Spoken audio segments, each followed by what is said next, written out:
Character arc of Naruto. So Naruto அப்படிங்கும்போது உங்களுக்கு என்ன தோணுன்னு சொல்லிட்டு ஒரு 4 வார்த்தை கமெண்ட் பண்ணிருக்கீங்க. எனக்கு இந்த படத்துல இந்த சீரீஸ்ல எப்படி காமிச்சிருப்பாங்கன்னு பார்த்தீங்கன்னா வந்து ஒரு முட்டாளு, ஒரு சோம்பேறி மீன்ஸ் அவன் வந்து வேலைக்கே ஆகாதானே. அவன்கிட்ட ஒரு விஷயம் சொன்னா அவன் வந்து ஒழுங்கா கேட்க மாட்டான், ரெஸ்பான்சிபிளா இருக்க மாட்டான், அவனுக்கு வந்து வாழ்க்கையை வாழ தெரியாது, அவனுக்கு போய் அன்பு பாசம் என்னன்னு தெரியாது. அதுக்கப்புறம் அவன் ஒரு முட்டாள் முட்டாள் முட்டாள். அது போர்ல வந்து அவன் சண்டையே போட தெரியாது, அவனுக்கு வந்து ஒழுங்கா ட்ரைனிங் எதுவுமே அவனுக்கு கிடைக்கல. அவன் எப்படி வந்து ஒரு சக சோல்ஜர்ஸை காப்பாற்றுவான், சக நிஞ்சாஸை காப்பாற்றுவாங்கிற ஒரு கேள்விகள் வரும். நருட்டோனாலே ஒரு பைனாகுரி, ஒரு தோட்டாக்குரி, அவன் லைஃப்ல எதுவுமே பெருசா அச்சீவ் பண்ணது கிடையாது. whatever you can create it, you can imagine it, I think I don't care about that. Naruto நான் பார்க்கும்போது எப்படி பார்க்கணும்னா தன்னம்பிக்கை தன்னம்பிக்கை நம்பிக்கை நம்பிக்கை. அதாவது இந்த உலகத்துல இந்த உலகமே நீ தோத்துட்டுன்னு முன்னாடி நின்று சொன்னாலும் நீயே ஒத்துக்கிற வரைக்கும் நீ தோக்கல. ஸோ இதுதான் காலி எங்க போனாலுமே நருட்டோட ஆர்க் அப்படிங்கிறது எப்படி இருக்குன்னு பார்த்தீங்கன்னா, ஏன்னா நம்ம இப்படி இருந்தா இப்படி மாறிட்டா, இப்படி இருந்தா இப்படி மாட்டாங்கிற மாதிரி தான் நமக்கு இருக்கும். ஸோ அந்த ஒரு ஆர்க்கோட எலிவேஷன் லெவல் இருக்குல்ல, இந்த கேரக்டர் ஆர்க் ஆஃப் எலிவேஷன் லெவலுங்கிறது பியாண்ட் தட், எர்த்துல இருந்து ஸ்கைக்கு வரைக்கும் போகும். அந்த வரைக்கும் நம்ம ராக்கெட் விடலாம். அந்த அளவுக்கு கூஸ் பம்ப் மூமெண்ட்ஸ் நிறைய இருக்கு. So Naruto character arc. So Naruto யாரு அப்படின்னு பார்த்தீங்கன்னா, எங்க அப்பா ஒன் ஆஃப் த ஹொக்காயரா, அம்மா ஒன் ஆஃப் த ஒரு லெஜெண்டரி சானியன் மாதிரி ஒரு பவர்ஃபுல் கேரக்டரா. அப்படியாப்பட்ட புண்களுக்கு பிள்ளையா பிறந்துட்டு பயங்கர கஷ்டப்பட்டிருப்பான், சோத்துக்கு வழி இல்லாமல் அலைஞ்சிருப்பான், ஆறுதல் சொல்ல ஆள் இல்லாம இருந்திருப்பான், ஃப்ரெண்ட்ஸ்ன்னு சொல்லிட்டு யாருமே இருந்திருக்காரு. இவன் வளரும் போதே வந்து பார்த்தீங்கன்னா இவனுக்குன்னு யாருமே இருக்க மாட்டாங்க. ஸோ ஃப்ரெண்ட்ஸ்ன்னு சொல்லிட்டு கேர் டேக்கிங் சொல்லிட்டு யாருமே இருக்க மாட்டாங்க. ஒரு ப்ராப்பரான ஒரு சென்ஸை ஒரு குரு இருக்க மாட்டாங்க. அதுக்கப்புறம் பார்த்தீங்கன்னா ரூமுக்குலாம் சில போவான். இப்போ ரூமுக்கு போகும்போதுலாம் இந்த ரூமில் வந்து யாருமே இருக்க மாட்டாங்க, தனியாக இருப்பான்.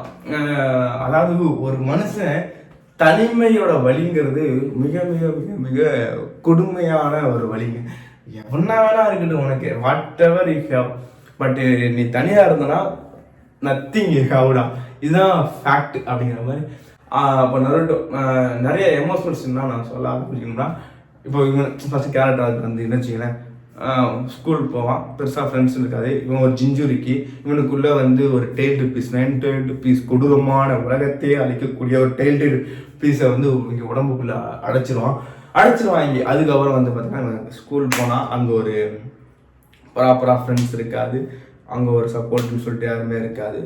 வீட்டுக்கு வந்தால் ஆறுதல் சொல்கிறதுக்கோ அன்பு பாசத்தை காமிக்கிறதுக்கோ அப்பா அம்மாங்கிற பேர் யாருமே இருக்க மாட்டாங்க. அவனுக்குன்னு சொல்லி சின்ன வயசுலேருந்து யாருமே கிடையாது. ஸோ அவனோட ஃப்ரெண்ட்ஸ் ஆஃப் ஜூனு, அவனோட கைடு அப்படி யாருன்னு பார்த்தீங்கன்னா, நம்ம அந்த ஸ்கூல் படிக்கும்போது சாக்குரா, சாஸ்கே.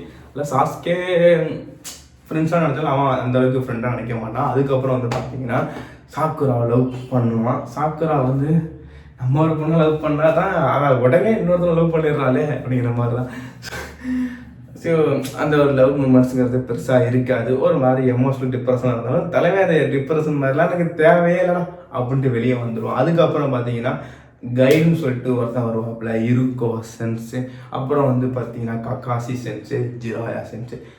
ஸோ இந்த கேரக்டர் ஆர்க்குன்னு பார்த்தீங்கன்னா தனிமை அப்படிங்கிறது எவ்வளோ ஒரு தனிமையாக இருந்தாலுமே நம்ம எவ்வளோ சந்தோஷமாக ஹாப்பியாக இருக்கலாம் அப்படிங்கிறதுக்கு ஒரு பெஸ்ட் எக்ஸாம்பிள் தான் வந்து ஒரு நருட்டோங்கிற ஒரு கேரக்டரு. ஸோ இந்த கேரக்டரை பற்றி பேசணும் அப்படின்னு பார்த்தீங்கன்னா, இந்த கேரக்டர் வந்து வில்லனாக மாறுறதுக்கு அவ்வளோ அவ்வளோ அவ்வளோ ரீசன்ஸ் இருக்குது, ஓகேவா? பட் இதெல்லாமே கேர் பண்ணாமல் நான் நல்லவனாக தான் இருப்பேன். ஸோ என்னோட எய்முங்கிறது ஒன்று தான், Hokage Hokage Hokage Hokage. I want to become a Hokage, I want to become a Hokage, I want to become a Hokage.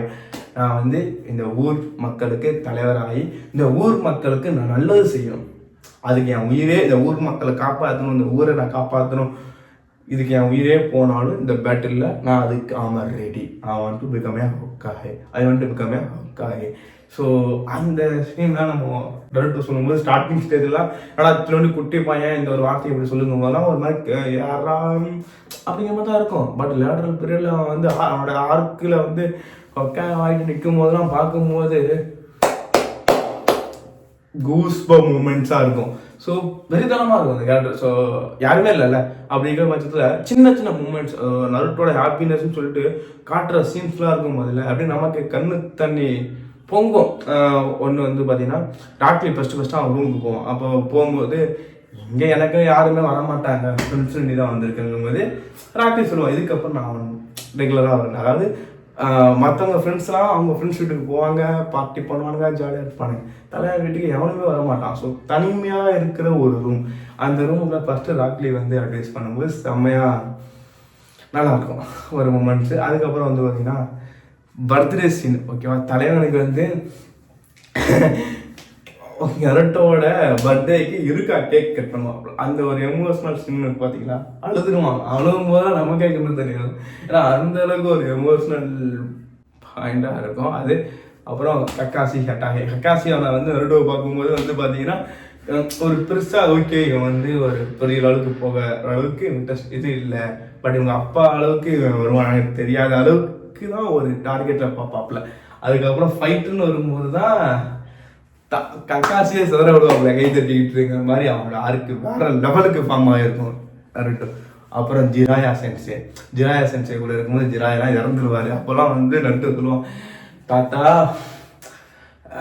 So உண்மையிலுமே இந்த ஜிராயா இறக்கும் போது அவன் சொல்லுவான் பார்த்தீங்களா, தாத்தா உன்னை கொன்னவன் எவனாக இருந்தாலும் அவன் நான் கொல்லுவேன். அதாவது ஒரு mass theatrical moment, mass goosebump moment. Entire Naruto வெளியிலே ஒரு ஃபைட் சீன்னா அது நருட்டோ விசஸ் பெயின் தான். அதுவும் பார்த்தீங்கன்னா ஒரு ரத்தம் இல்லாத தாத்தாவா நினச்சி பழகினவன் ஜிராயா கொல்லும் போது அவனை போய் கொல்லுவான் நருட்டோ. அந்த பீரியட் ஆஃப் டைம் பீக் டைம்ங்கிறது ரியலாக சினிமா லவர்ஸ் ஃபாலோ பண்ணுவாங்க தெரியுமா. அவங்களாம் அந்த மூமெண்ட்ஸை பார்க்கும்போது பயங்கரமாக ஒரு என்ஜாய்மெண்ட்டாக இருக்கும். பயங்கரம் அப்படிங்கிற மாதிரி இருக்கு, வரா தொடரா அப்படிங்கிற மாதிரி இருக்கும். நான் வந்து ஒரு எலிவேஷன் பயங்கரமாக ஃபார்மாக இருக்கும் நருட்டோ ரெண்டு சீன்லேயே. அதுக்கப்புறம் வந்து பார்த்தீங்கன்னா சரி நம்மளை போனால் என்ன, நமக்குன்னு ஒரு பொண்ணு வருவா, அவளை தேவதை மாதிரி நம்ம ஏற்றுப்போம் அப்படின்னு நினச்சா தேவதை மாதிரி ஹினாட்டா அப்படின்னு சொல்லிட்டு ஒரு பொண்ணு வருவான். இன்னுமே ஹினாட்டா ஃபேன்ஸ்ன்னு சொல்லிட்டு ஹினாட்டா ஆர்மி நிறைய பேர் இருக்காங்க, அது நானும் ஒருத்தன் தான். ஹினாட்டா மாதிரி ஒரு பொண்ணு வாழ்க்கையில வரும்டா, வெயிட் பண்ணுங்கடா, வரும் பார்த்துக்கலாம். நம்ம எப்படி நருட்டோ தாங்குற மாதிரி ஒரு டபுளாவது தாங்கிட்டு போயிடுவோம். வெயிட் பண்ணுவோம் பாய்ஸ், வெயிட் பண்ணுவோம். ஸோ இதுதான் நருட்டோ அப்படிங்கிற பட்சத்தில் நருட்டோங்கிற கேரக்டர் வந்து பார்த்தீங்கன்னா சொல்லுவான் நருட்டோட குவாட்ஸ் அப்படின்னு பார்த்தீங்கன்னா பீப்புள் கால் மீ ஃபெயிலியர், ஐ prove them wrong. அதாவது இது கேஜிஎஃப்ல சொல்லுவாங்கல்ல அந்த மாதிரி தான். இந்த மக்கள் எல்லாமே அதை தோற்று போகணும்னு சொல்லுவாங்க. ஆனால் அது தப்புன்னு நான் உங்களுக்கு சொல்ல வைப்பேன். ஹொக்காகே ஒரு நாள் ஆகி அப்படிங்கிற மாதிரி அதெல்லாம் மாஸ் மூமெண்ட்ஸாக இருக்கும். அதெல்லாம் வந்து ஒரு 10 கேஜிஎஃப்க்கு சிதற விட்ட மாதிரி இருக்கும்.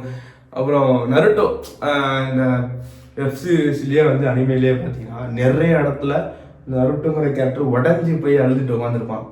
அதெல்லாம் பார்க்கும்போது நமக்கே கண்ணு தண்ணி ஒரு மாதிரி சொட்டுன்னு கொட்டும். என்னடா இந்த கேரக்டரு, ஏன்னா வில்லனா மரத்துக்கு 1000 காரணம் இருக்கும் அவனுக்கு, ஆனால் ஒரே காரணம் நல்லவனா இருக்கிறதுக்கு. Hokage I want to become a Hokage, I want to serve to my people அப்படிங்கிற மாதிரி தான். என் நாட்டு மக்களுக்காக நான் நல்லது செய்வேன், I want to become a Hokage. எப்பேற்பட்ட மனுஷங்க மைக்கா அப்படிங்கிற மாதிரி தான் இருக்கும்.